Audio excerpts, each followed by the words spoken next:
Found Us You by Lisa Thornbergen and Laura Bryan.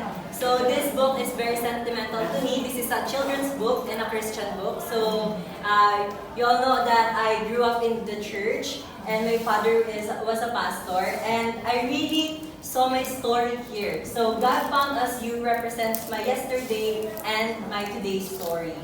I am the little fox, which is this one, while my parents are the mother fox.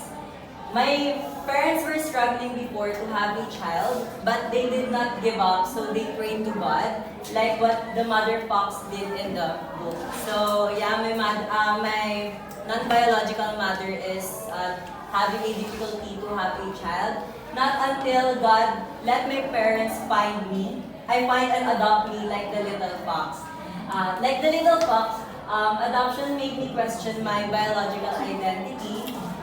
When I was in elementary, I always received questions, why don't you look like your parents? Like they are comparing my physical features to my parents who are caring with me. But I just ignored those questions, and yeah, I questioned my biological identity.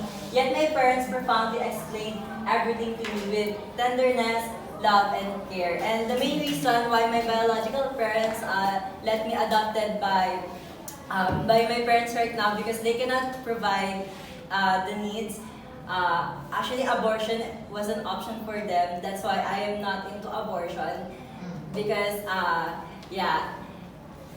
I was not into abortion because my biological parents had this option, but they did not intend to. Yeah, So they chose let you. Yeah, they chose me to live, so they gave me to a pastor, which is my parents right now.